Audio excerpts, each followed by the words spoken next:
नमस्कार, मी डॉक्टर मच्छिंद्र बांगर महाराष्ट्रातील आणि देशातील हवामान परिस्थिती संदर्भात ताजा अंदाज देणार आहे. सध्या मध्य भारतावर पावसाळी परिस्थिती आहे. महाराष्ट्राच्या अगदी उत्तरेला या ठिकाणी आपल्याला पावसाळी परिस्थिती दिसते. मात्र महाराष्ट्राच्या दक्षिणेकडून फारसं पावसाळी वातावरण दाखवण्यात आलेलं नाही. मात्र हवामानात बदल होतोय आणि या ठिकाणी बंगालच्या उपसागरामध्ये काही वातावरणीय बदल सुरू झाले आहेत. त्याच वेळेस या ठिकाणी देखील वातावरणीय बदलाला सुरुवात झाली आहे. हे कमी दाबाचं क्षेत्र तयार होणार आहे आणि त्यामुळे या दोन कमी दाबांच्या क्षेत्रामध्ये ट्रफ निर्माण होऊ शकते. आता ही उत्तरेला सरकण्याचा अंदाज सुरुवातीला जरी असला तरी शेवटी हवामान आहे आणि या ठिकाणावरून या सिस्टमकडे जे वारे खेचले जातात त्यामुळे महाराष्ट्रात स्थानिक पावसाचं वातावरण तयार होतं. आता पहिली गोष्ट लक्षात घ्या, आज रोजी कोकणला 96% पावसाचा या ठिकाणी अंदाज देण्यात आलेला आहे. म्हणजे -4 म्हणजे 96%. तर मध्य महाराष्ट्रामध्ये 15% म्हणजे 115%. तर मराठवाड्यामध्ये 16% मायनस, याचाच अर्थ या ठिकाणी 84% पावसाची नोंद झालेली आहे. त्यानंतर 13% विदर्भामध्ये, म्हणजे एकूण 87% पावसाची नोंद सध्या विदर्भात झालेली आहे. आणि एकूण महाराष्ट्रामध्ये आता सध्या आपण 98% पावसावर पोहोचलो आहोत. आपल्याला चांगलं आठवत असेल की 109% वरून प्रत्येक दिवशी घट होत आपण आता 98% वरून पोहोचलो. पण ऑगस्टचा शेवटचा आठवडा हा पावसाळी असण्याची शक्यता आहे. जर मोठा कमी दाब महाराष्ट्रावर आला तरच ही आकडेवारी मोठ्या प्रमाणात बदलू शकते, अन्यथा ही घटत जाणार आहे. मी काल 2 दिवसापूर्वी असं म्हणालो होतो की या ठिकाणी अकोला आणि वाशिम देखील दुष्काळी ठरतील आणि ते या ठिकाणी एक नवीन 2 जिल्हे पुन्हा दुष्काळी ठरलेले आहेत. आता आपण संख्या बघूयात आणि 10 जिल्हे हे दुष्काळी ठरलेले आहेत. आता पुढचा जिल्हा याचा नंबर लावणाऱ्या दुष्काळी परिस्थितीला तो गडचिरोली, कारण तो आता 18%वर मायनस झालेला आहे. त्या पाठोपाठ आता लातूर 17%वर गेलेला आहे. म्हणजे हे 2 जिल्हे सुद्धा जर पुढील 3 दिवस पाऊस कमी झाला या भागात तर हे रेड होणार आहेत. म्हणजे या ठिकाणची 20% पेक्षा घट वाढणार आहे. आणि स्थानिक पाऊस म्हणजे काय हो, तर स्थानिक पाऊस म्हणजे केवळ पिकांना जीवदान देणारा पाऊस. त्याने आपली दुष्काळी परिस्थिती निवारण होऊ शकत नाही, केवळ पिकांना जीवदान मिळू शकतं. तर तीव्र ते अतितीव्र एखादा कमी दाब, डिप्रेशन, डीप डिप्रेशन, चक्रीवादळ अशी एखादी सिस्टम जर भूभागावर आली महाराष्ट्राच्या, तरच हे जिल्हे पुन्हा एकदा बदलू शकतात. कारण यापूर्वी हे जिल्हे 40% काही ठिकाणी 30-35% लॉस म्हणजे मायनसमध्ये होते आणि एक डीप डिप्रेशन आलं आणि ते संपूर्ण सावरले होते. याचा अर्थ असा होतो की एलिनोचा प्रभाव आहे आणि एलिनोचा प्रभाव हा दुष्काळ नाही, हा असमान वितरण आहे. म्हणजे प्रत्येक ठिकाणी सारखा पाऊस पडणार नाही. देशाच्या आकडेवारीसाठी आपण जास्त वेळ घेणार नाही. 12%ची घट आहे, म्हणजे 88% पावसाची नोंद आज रोजी भारतामध्ये झालेली आहे. महाराष्ट्रात पाऊस कुठे झाला? केवळ कोकण किनारपट्टीला आज समाधानकारक पाऊस बऱ्याच भागात झालेला आहे. मुंबई, ठाणे, रायगड, रत्नागिरी, अगदी पालघर, नाशिक पश्चिम या भागात सुद्धा चांगला पाऊस झालेला आहे. महाराष्ट्रात इतरत्र स्थानिक वातावरण काही ठिकाणी तयार झालं. हलक्या विरळ स्वरूपात, विखुरलेल्या स्वरूपात पाऊस झाला. थोडं विदर्भाच्या उत्तरेकडूनही पाऊस झालेला आहे. आणि आज दुपारनंतर जो पाऊस झाला तो याच्यात काउंट झालेला नाही, तो उद्या दिसेल आपल्याला. आणि एक डिप्रेशन सध्या मध्य भारतावर आहे. या ठिकाणी मध्य प्रदेश, पूर्व राजस्थान या भागावर त्याचा परिणाम आहे. दिवस या ठिकाणी अशा पद्धतीने वारे खेचले जात आहेत आणि त्यामुळे यदा कदाचित महाराष्ट्रात स्थानिक वातावरण तयार होऊ शकतं असा अंदाज आहे. फार मोठ्या पावसाची शक्यता महाराष्ट्रामध्ये नाही, हे मी यापूर्वी सांगितलेलं आहे. कारण ही सिस्टम महाराष्ट्रावर नाही त्याचा डायरेक्ट प्रभाव, त्यामुळे फार तर उत्तर महाराष्ट्रात थोडाफार पाऊस वाढू शकतो, या पलीकडे याचा परिणाम होणार नाही. आता या ठिकाणी आपल्याला माहिती बघायची आहे ती म्हणजे वेगवेगळे जे विभाग आहेत, मग कोकण असेल, नाशिक, पुणे, छत्रपती संभाजी, अमरावती, या सगळे आपल्याला बघायची गरज नाही. आपण फक्त स्टॅटिस्टिक ॲव्हरेज बघणार आहोत. तर या ॲव्हरेजमध्ये आपल्याला असं दिसतंय की जूनमध्ये जून 2026ला महाराष्ट्रात केवळ 60.6 म्हणजे साधारण 61% पाऊस झाला. जुलैमध्ये जुलैमध्ये हा पाऊस 131% झाला. आता ऑगस्टमध्ये आत्तापर्यंत जी सरासरी आहे ती 63 ते 64% पावसाची आहे. म्हणजे 11 दिवसामध्ये, आज आपण 11 तारखेला आहोत, 11 दिवसामध्ये जी सरासरी आहे ती 60 ते 64% आहे. म्हणजे याचा अर्थ काय होतो, तर आतापर्यंत जूनच्या सरासरीच्या जवळपासच ऑगस्ट महिन्यात चाललेला आहे. म्हणजे फार समाधानकारक नाही. आता 1 जून पासून तर 11 ऑगस्ट पर्यंत किती पाऊस झालाय?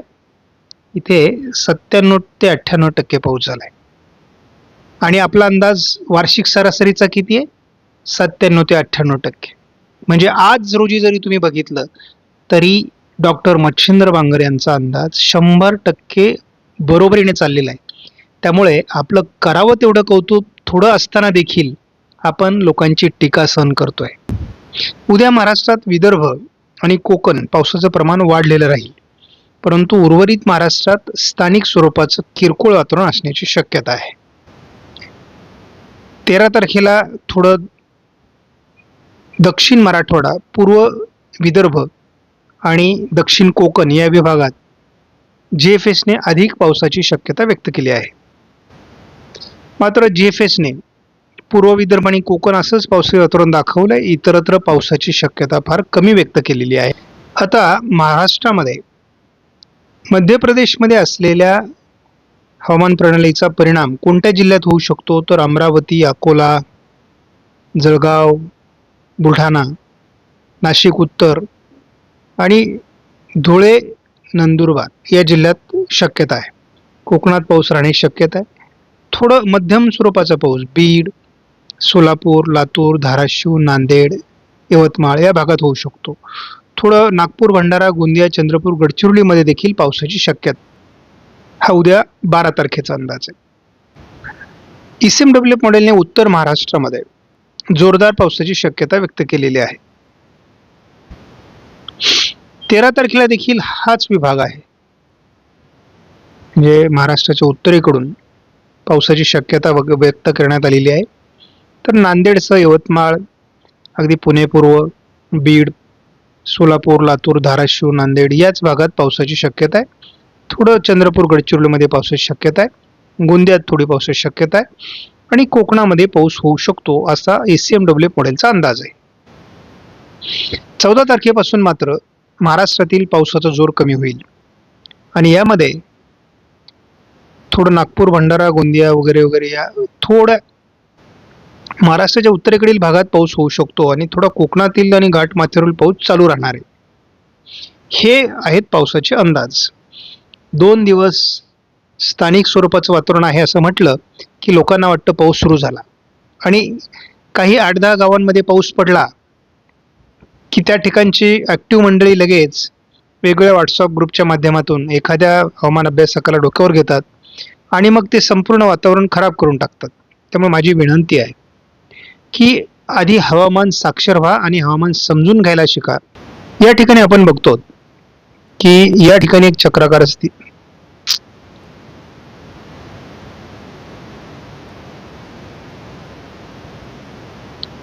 या ठिकाणी आपण बघतो या ठिकाणी एक चक्राकार स्थिती आहे. त्याचा मध्य प्रदेश, गुजरात आणि महाराष्ट्राच्या काही उत्तरेकडील भागात पावसा परिणाम होण्याची शक्यता आहे. पण त्याही पेक्षा प्रभावी अशा प्रकारचं क्षेत्र या ठिकाणी तयार होण्याची शक्यता आहे. आपण या ठिकाणी बघतो की महाराष्ट्रामध्ये ठिकठिकाणी पावसाला सुरुवात झालेली आहे. फार चांगली गोष्ट आहे. आपण बघतो हवामानात बदल झालेला आहे. थोडं महाराष्ट्राच्या या भागात पावसाळी वातावरण तयार झालंय, थोडं या भागात पावसाळी वातावरण तयार झालंय. आणि आपण जर ह्या हवामानाला थोडं पुढे घेतलं, आपण जर हा अंदाज बघितला तर थोडं उत्तर महाराष्ट्रामध्ये ICMW मॉडेलने पाऊस पडण्याची शक्यता व्यक्त केलेली आहे. थोडं उद्या देखील आपल्याला महाराष्ट्राच्या बऱ्याच ठिकाणी स्थानिक वातावरण तयार होणार आहे आणि हे जवळपास याचं क्षेत्र मोठं आहे.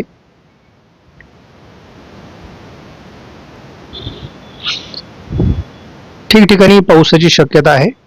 आपण 13 तारखेला बघतो की हलक्या ते मध्यम स्वरूपाचा पाऊस महाराष्ट्रातल्या काही पॉकेट्समध्ये होईल. फार मोठे क्षेत्र ते नाही आहेत.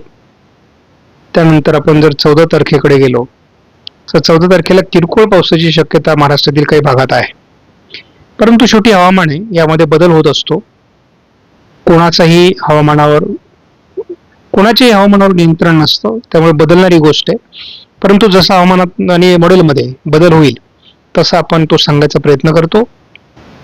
14ला जरी पाऊस कमी असला तरी 15 तारखेला पुन्हा एकदा थोडं या भागामध्ये पावसाळी क्षेत्र निर्माण होऊ शकतं असा अंदाज आहे. हे काही फार मोठे पाऊस नाही आहेत, हलक्या ते मध्यम स्वरूपाचे पाऊस आहेत, पिकांना जीवदान देणारे पाऊस आहेत. याच पॉकेट्समध्ये म्हणजे कुठे परभणी, बीड आणि थोडं लातूर, यवतमाळच्या भागामध्ये, दक्षिणी भागामध्ये आपल्याला पावसाचं वातावरण दिसतंय. आणि या पलीकडे राज्यात फार समाधानकारक वातावरण आहे. थोडं गोंदियामध्ये या ठिकाणी वातावरण आहे. त्यामुळे ठिकठिकाणी काही भागापुरतं मर्यादित पावसाचा अंदाज आहे. हा आपण यापूर्वी सांगितलेला आहे. परंतु कुठलीही वादळी प्रणाली ही महाराष्ट्रावर परिणाम करत नसल्यामुळे आता केवळ आपल्याला उद्या आणि परवा थोडं उत्तर महाराष्ट्रात एक हवामान प्रणाली जी मध्य प्रदेशवर आहे तिचा हलका परिणाम होण्याची शक्यता ICMW मॉडेल दाखवत आहे. या पलीकडे आपल्याला महाराष्ट्रावर फार परिणाम होणाऱ्या घटना घडणार नाहीत. आता आपल्याला महत्वाची एक या व्हिडिओच्या माध्यमातून मी अलर्ट देऊन ठेवतो. हे जे 25 तारखेनंतर कमी दाबाचं क्षेत्र तयार होणार आहे याची अजून दिशा निश्चित नाहीये आणि हे जर महाराष्ट्राच्या दिशेने आलं तर काही कालपरिवर्तन होऊ शकतं हवामानामध्ये. परंतु या दिशेने अगदी राजस्थान पासून गुजरात पर्यंत कोरडे हवामान सुरू झालेलं आहे आणि जवळपास महाराष्ट्रात पण त्याचा परिणाम होतोय. त्यामुळे हे कोरडे वारे कुठल्याही सिस्टमला ताकदीने पुढे येऊ देत नाहीत आणि ताकदीने पुढे नाही येऊ दिल्यामुळे ती अशी वरच्या बाजूला दाबली जाण्याची शक्यता आहे. आणि अशा परिस्थितीत जर ही काही प्रमाणात या ठिकाणी अशा पद्धतीने खाली दाबली गेली तर ती महाराष्ट्रावर येऊ शकते आणि या प्रणाली अशा प्रकारच्या प्रणालींची आपण वाट पाहतो. या प्रणालीची दिशा अजून फायनल नाहीये, निश्चित नाहीये. परंतु अशी एखादी प्रणाली जर महाराष्ट्रावर आली तर मात्र संपूर्णपणे ऑगस्ट महिन्याचा अंदाज आणि दुष्काळ देखील निवारण होऊ शकतो. ज्या पद्धतीचे आपल्याला शेवटच्या आठवड्यामध्ये एक डीप डिप्रेशन जुलैमध्ये आलं त्या पद्धतीचंच एक डिप्रेशन आहे आणि जर हे डिप्रेशन आपल्याला महाराष्ट्र येऊ शकलं तर आपले नशीब खुलणार आहे. परंतु त्यासाठी आपल्याला थोडा संयम ठेवावा लागणार आहे. आपणास व्हिडिओमधील माहिती महत्त्वपूर्ण वाटल्यास लाईक करा, शेअर करा, चॅनलला सबस्क्राईब करा. धन्यवाद. जय हिंद, जय महाराष्ट्र, जय बळीराजा.